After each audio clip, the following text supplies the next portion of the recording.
ஆண்டவராகிய இயேசு கிறிஸ்துவின் நாமத்தில் உங்களுக்கு வாழ்த்துக்கள். எல்லாரும் எப்படி இருக்கீங்க? சோமா இருக்கீங்களா? சந்தோஷமா இருக்கீங்களா? இந்த நாளிலும் ஆண்டவர் கொடுக்கிற ஆசீர்வாதமான வார்த்தை உபாகமம் 16 அதிகாரம் 20 வசனம். Deuteronomy chapter 16 verse 20.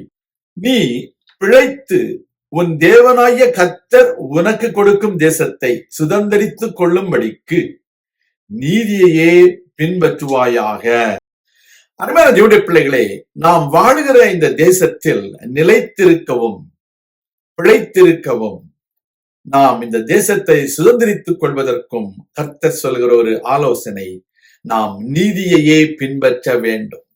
Dear children of God, in order for us to live and inherit this land, the Lord God advises us to follow justice and justice alone. There are people in this world, they misinterpret the judgment so that they are partial to those who like them. This is not according to the Word of God. The Word of God advises us to follow justice and justice alone. We should not misinterpret the judgment.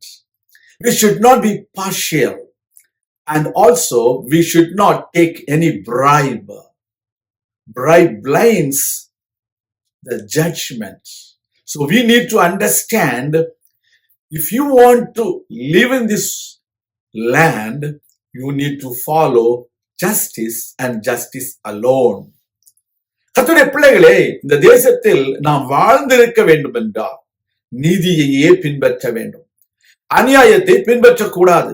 அநியாயம் செய்கிற மக்களை பின்பற்றக்கூடாது. பிற மனிதர்கள் அப்படி செய்கிறார்கள் என்பதென்று நானும் அப்படி செய்கிறேன் என்று சொல்லக்கூடாது. We should not follow those people, those misinterpret the judgment. We should not follow the worldly people, whatever they do, which is not biblical. But we need to follow the word of God. We need to follow the advice of God. We need to follow the counsel of God. Our Lord Jesus Christ is the example or model for us.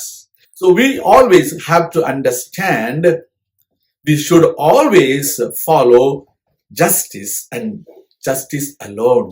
There are times people are partial. They show partiality. But our Lord God is not partial. He is not a respecter of persons. We need to follow him. His name is Jehovah Tsidkenu. He is the God of righteousness. We need to follow righteousness. நம்முடைய வாழ்க்கையில நீதியின் தேவனாக இருக்கிற கர்த்தரை நாம் பின்பற்ற வேண்டும். அவரை பின்பற்றும் பொழுது நிச்சயம் நமக்கு வாழ்வு உண்டு. நாம் ஜெபிக்கலாம். எங்கள் அன்பின் பரலோக பிதாவே, நாங்கள் உம்மையே பின்பற்ற எங்களுக்கு கிருபை தாரும். நீதியின் தேவனாய கர்த்தாவே, நீர் எப்படி நீதி செய்கிறீரோ அதே போல நாங்களும் நீதி செய்து அந்த நீதியை பின்பற்றி உமக்கென்று வாழ தேவனே எங்களுக்கு உதவி செய்திடணும். எங்களுடைய குற்றங்கள் குறைவுகளை எங்களுக்கு மன்னியும். இயேசு கிறிஸ்துவின் நாமத்தில் ஜெபிக்கிறோம் எங்கள் நல்ல பிதாவே, ஆமேன். கர்த்தர் தாமே உங்களை ஆசீர்வதிப்பாராக. ஆமேன்.